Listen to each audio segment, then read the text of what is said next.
Hello student, आज की इस रिपोर्ट में हम बात करने वाले हैं P3। ठीक है, P3 या प्रगति प्रतिवेदन थर्ड। थर्ड क्या होता है, उसमें आप जब प्रगति प्रतिवेदन थर्ड रिपोर्ट आप लिखेंगे तो उसमें कौन कौन से आप पॉइंट लेंगे। पॉइंट मतलब हेडिंग्स क्या होंगी, कितनी हेडिंग्स लेंगे और उनके अंडर में क्या लिखेंगे। P1 P2 में ऑलरेडी अपलोड कर चुका हूं वीडियो कि कैसे बनाना है, उसमें क्या हेडिंग्स रखनी है, उनके अंडर में क्या लिखना है, इस पर हम डिस्कशन कर चुके हैं।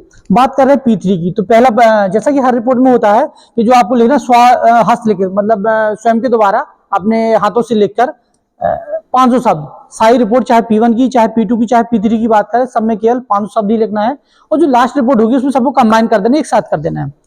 पहला पॉइंट है आपका विद्यार्थी द्वारा संपादित किए गए कार्य का विवरण। विद्यार्थी द्वारा संपादित किए गए कार्य का विवरण, जो भी विद्यार्थियों ने कार्य किया है, जो आपने अपनी रिपोर्ट ली थी उसमें आपने जो भी कार्य किया है उसका पूरे का विवरण देना। लिखा हुआ प्रत्येक विद्यार्थी द्वारा अगर मान लो एक टॉपिक में 2 या 3 या 4 विद्यार्थियों का समूह है, एक ग्रुप है, तो सब अपने अपना अलग अलग विवरण नहीं, किसने क्या कार्य किया, क्योंकि सबने एक कार्य तो नहीं किया होगा, सबने अपना अलग अलग किया होगा। लिखा भी है परियोजना में कार्य करने वाले प्रत्येक विद्यार्थी द्वारा परियोजना के अंतर्गत आवंटित कार्य में से अब तक किए गए, मतलब P1 और P2 जो आपने किए हैं, अब तक किए गए, P1 P2 जो बनाए अब तक किए गए कार्यों का विवरण, कि आपने क्या कार्य किया है, विद्यार्थी द्वारा प्रस्तुत किया जाए। तो आपके द्वारा लिखा जाए कि आपने क्या कार्य किया, अब तक कितनी आपने P1 P2 तैयार की है, उसका कार्य का विवरण किया जाए। दूसरा है आंकड़ों की जानकारी। जानकारी या आंकड़ों का विश्लेषण। आपने P2 जो थी उसमें जानकारी इकट्ठी की थी। जानकारी का मतलब अगर आपने बुक से ली थी अलग बात है, लेकिन आप कहीं गए थे और डेटा कलेक्ट किया था, तो जो जानकारी इकट्ठी की है आपने आंकड़े, उनका विश्लेषण, उनका एनालिसिस करना। उनका एनालिसिस कैसे करना है, किस टेक्निक से करना है, कौन से सॉफ्टवेयर से करना है या मैनुअल करना है, ये बताना। जैसे कि लिखा हुआ है इसमें एकत्रित जानकारी, जो आपने जानकारी कलेक्ट की है ना, एकत्रित जानकारी। संख्यात्मक आंकड़ों, उसमें से मान लो जो आपने जानकारी इकट्ठी, मान के चलो किसी हम क्लास की बात कर रहे हैं कि एक क्लास में अगर हम ये जानना चाह रहे हैं कि एक एवरेज हाइट के कितने बच्चे हैं, क्या मतलब जो पूरी क्लास की एवरेज हाइट है वो कितनी है, तो उसके लिए क्या होगा, हमें हर बच्चे की हाइट नापना होगी। फिर उसके बाद उसमें कोई मीन का एक फॉर्मूला लगाना होगा, तब जाके हम एवरेज हाइट निकालेंगे। तो वही बता रहा है कि संख्यात्मक आंकड़ों का सांख्यिकीय एवं तकनीकी विश्लेषण।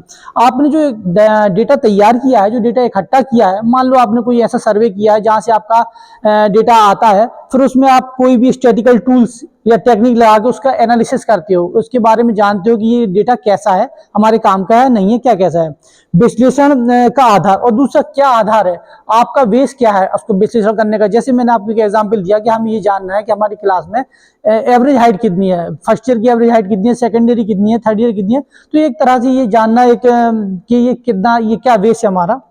तीसरा पॉइंट कह रहा है, तीसरा पॉइंट है विश्लेषण की प्रविधि। प्रविधि का मतलब है आपका मेथोडोलॉजी।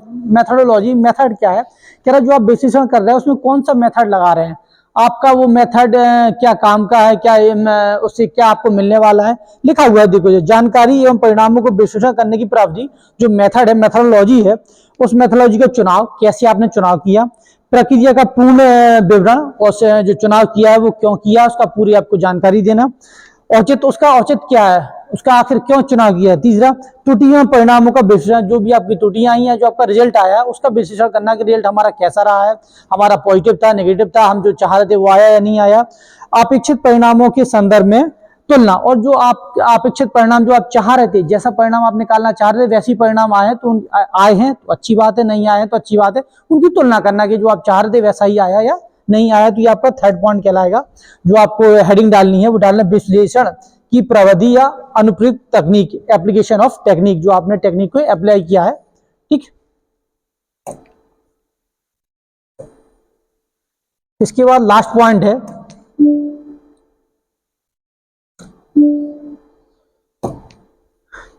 है परियोजना कार्य में आने वाली चुनौतियां। परियोजना कार्य में आने वाली चुनौतियां, परियोजना कार्य के दौरान बाधाओं, चुनौतियों, अनअपेक्षित परिणाम, अनएक्सपेक्टेड रिजल्ट, जो आप नहीं चाह रहे थे वो देने वाली प्रक्रियाओं की जानकारी, कि किस कारण से आप जो रिजल्ट चाह रहे थे वैसे रिजल्ट ना आके और दूसरे रिजल्ट आ गए। या दूसरा, जब आप जानकारी इकट्ठी कर रहे थे तो उसमें कौन कौन सी बाधाएं आई। आप कहीं जाते हो कहीं डेटा कलेक्ट करने, तो ऐसा तो नहीं कि आप किसी भी स्कूल में किसी आप वो जो होती हैं बच्चों की होती है जहाँ पे क्या बोलते हो, आंगनवाड़ी में जाते हो और आप कोई सर्वे करने जाते हो, तुरंत आपको डेटा देता है, ऐसा तो नहीं है। आपको कई सारी बाधाएं आएंगी, वो आपको दे रहे हैं नहीं दे रहे हैं, उनसे पूछना पड़ेगा, बात करना पड़ेगी। तो ये बाधाएं, चुनौतियां कौन कौन सी थी जिनको आपने दूर किया और अपना काम आगे बढ़ाया। अनापेक्षित परिणाम मतलब जो आप चाहते रिजल्ट उसके अनुरूप रिजल्ट ना आना और कोई रिजल्ट आ जाना। देने वाली प्रक्रियाओं की जानकारी एवं उनसे उत्पन्न परिस्थितियां, उनसे समाधान आदि का ब्यौरा। इस पूरे जो लास्ट वाले में है, इसमें आपको यही देना है कि आप कहीं गए डेटा लें तो आपको क्या चुनौतियां आई, उनको आपने कैसे दूर किया, कैसे पूरा ये आपको इस वाले फोर्थ वाले में देना है। परियोजना कार्य में आने वाली चुनौतियों के बारे में, चुनौतियां आई और उन चुनौतियों के आने के बाद आप उनको कैसे दूर किया और अपने काम को आगे बढ़ाया। तो ये आपकी रहेगी फोर्थ। 4 पॉइंट ही आएंगे, जो P4 में रहेगा वो केवल 4 पॉइंट ही रहेंगे आपके। तो एक बार मैं फिर से बता दूं ये 4 पॉइंट कौन कौन से हैं आपके जो आपको लिखना है। फर्स्ट रहेगा क्या, विद्यार्थी द्वारा संपादित कार्य का विवरण। सेकंड रहेगा आपका जानकारी और आंकड़ों का विश्लेषण।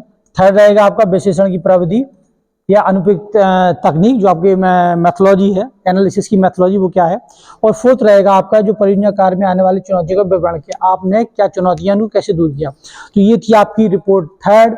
इसके बाद आपकी लास्ट रह जाती है रिपोर्ट फोर्थ, वो अगले वीडियो में आपको बता देंगे और कैसे सबको इकट्ठा करके आपको रिपोर्ट फोर्थ बनानी है। ओके, आज के लिए इतना ही।